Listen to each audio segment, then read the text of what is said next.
Apa satu skill, apa satu keterampilan yang akan menghidupi kita kapanpun, dimanapun, bagaimana carapun. Kalau punya keterampilan skill ini, kita itu pasti hidup gitu. Pasti hidup dan bisa berkembang. Apa ya skillnya ya? Bagaimana menurut Anda? Skill itu adalah skill berjualan. Tanpa kita sadari, kita harus berani, kita harus bisa berjualan. Kenapa saya bilang berani?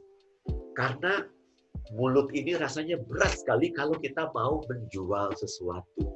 Dan orang biasanya reaksi pertama ketika orang berjualan adalah tidak. Mereka otomatis secara naluri menolak. Itu wajar sekali. Tapi teman-teman pasti harus setuju sama saya.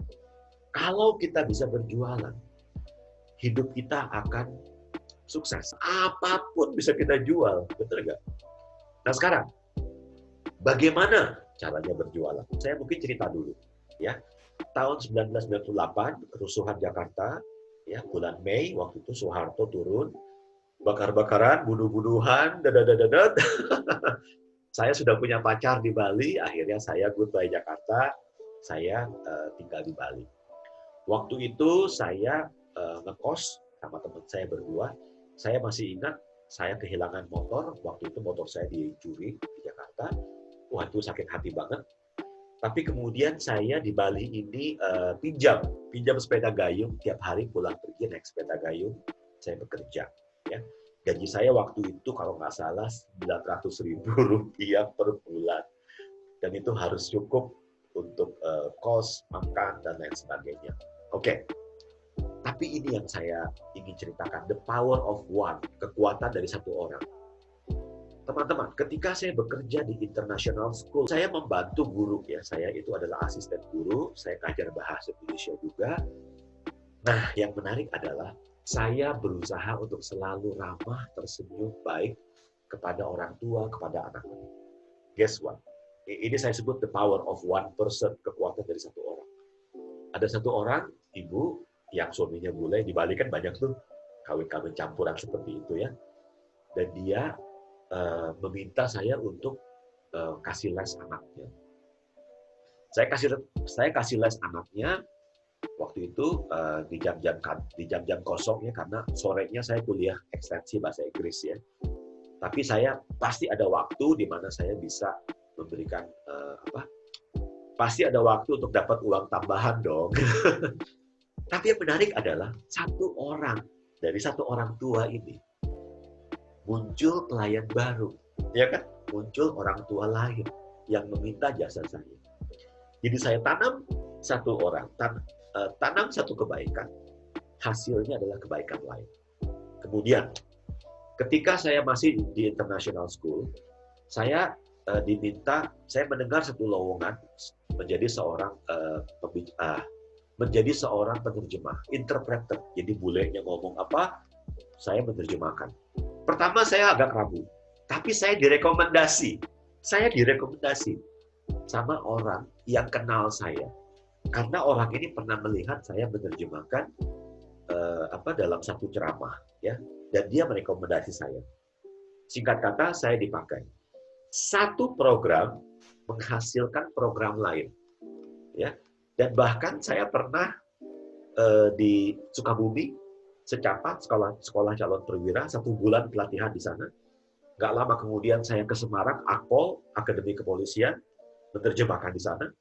Saya pernah di Bali juga, namanya IDW, Instructor Development Program, di Sekolah Kepolisian Negara, untuk para instruktur kepolisian negara, bayangin. Nggak ngajar, cuma nerjemahin aja waktu itu.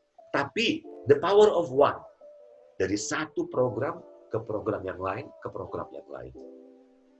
Tapi saya harus say goodbye sama dunia itu, walaupun sangat menggiurkan, gajinya US dollar, bro. Karena saya jarang di rumah, oke lah, saya ngalah. Ya. Saya mulai mengajar di hotel.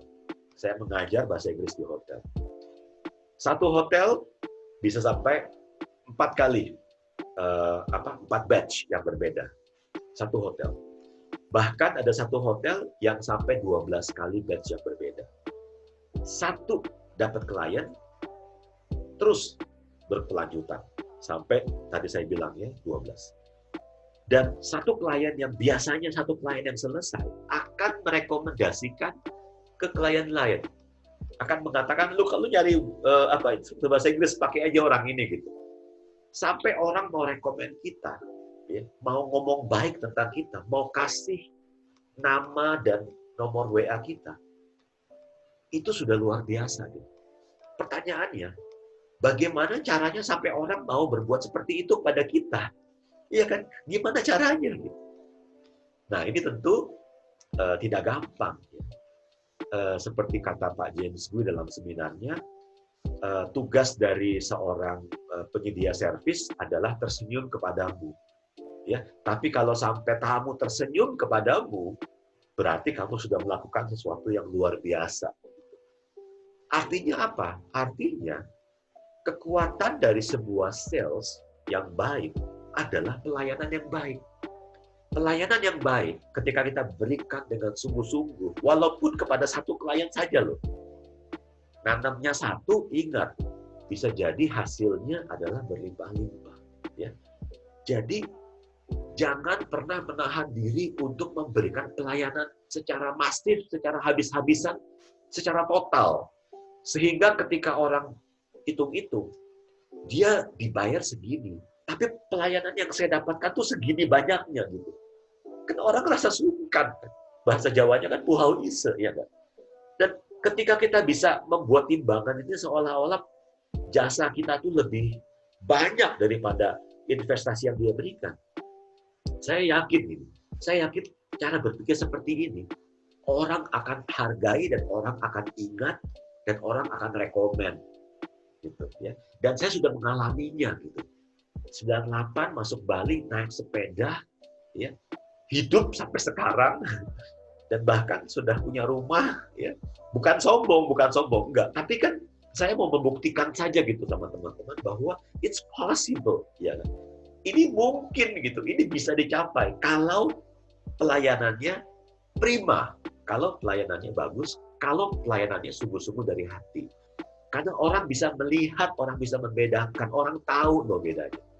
Ya, anak-anak aja tahu bedanya mainan KW yang jelek banget butuhnya sama mainan yang mahal banget kan, anak-anak aja bisa bedakan. Jadi intinya dari sesi kita kali ini adalah jangan pernah menahan diri, jangan pernah menahan kebaikan, jangan pernah menahan pelayanan. Kalau kita bisa berikan total, kita bisa berikan habis-habisan, kita berikan semuanya, sehingga tamu akan ingat dengan kita. Thank you for watching. Sampai jumpa di episode yang berikutnya.